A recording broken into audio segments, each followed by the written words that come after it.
Forgot to mention, when you're starting with a rough hewn billet like this, you want to take a pretty deep bite with your joiner, otherwise it's going to take you forever to get this thing flat.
I wanted to talk about this billet to illustrate how when you're working with stuff straight from the woods, you really have to pay in mind the grade of what you're getting out of it.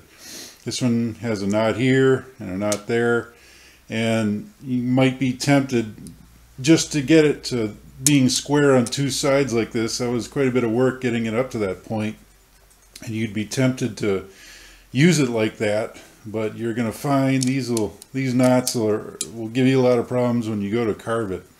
I studied it and I found that the width of the chair is only going to be around 20 or 21 inches, so I got just enough length to trim this one off. And when I look at this knot, I find that I think if I plane it a little bit more, I'll be able to just take that off completely with a few more passes.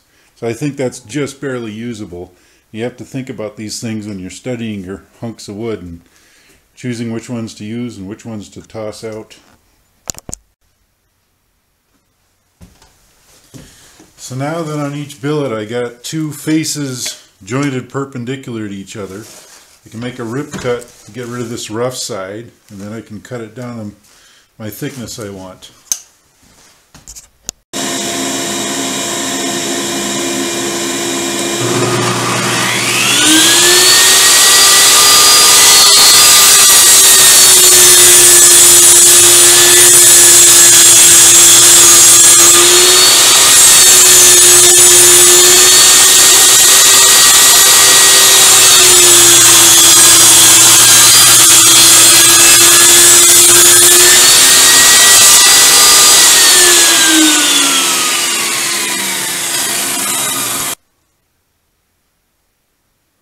One thing you're going to see all the time is where your table saw doesn't quite cut all the way through, and the best way to handle that is just to get a hand rip saw with these forward facing teeth on them.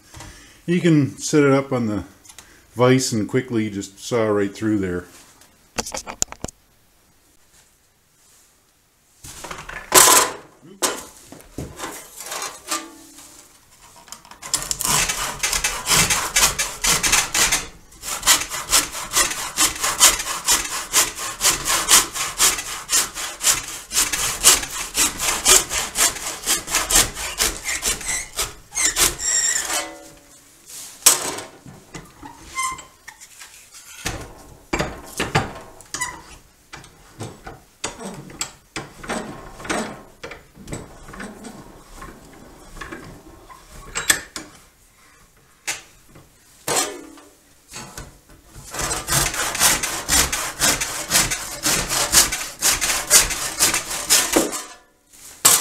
Nothing to it.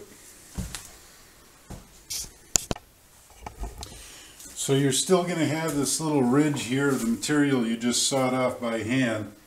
You just take your jack plane and plane it till it's flush. It's one of the benefits of using a softer wood like butternut. It comes off really quick.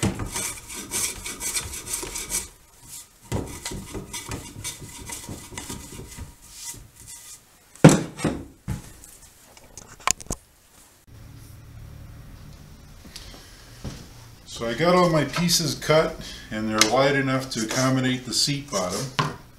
And I'm going to have the grain run across the seat. On the first two chairs I made, I had the grain running this way. And then I realized that doing it that way, the seat's more likely to crack in the middle. So I'm going to change that for this.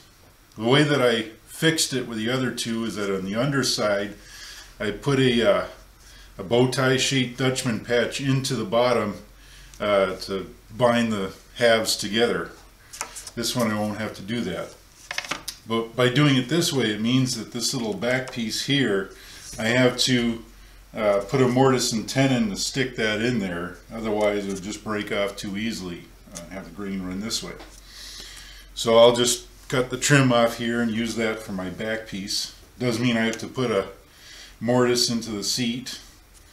What I'm going to do is use biscuits to put the pieces together. I'm going to glue up two halves and plane them down to a final dimension and then glue the two halves together. I like to plane my panels after they've been glued up just because it's so hard to get it perfectly lined up. When you're gluing it together, you often have to go back and scrape and sand to get these edges just right. When you're using biscuits on the seat, you got to keep in mind that we're carving down into it to a 1-inch depth at the deepest. So you can't have your biscuits in a place where you'd carve down into them. So you place them on the bottom inch of material. Final dimension is going to be 2 inches for this.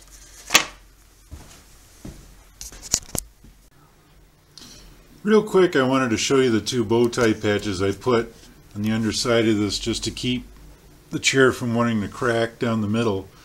That should give it enough stability to keep that from happening, because I routed those pretty deep. By the way, I didn't do the final finish on this chair yet. That's why it looks kind of rough still.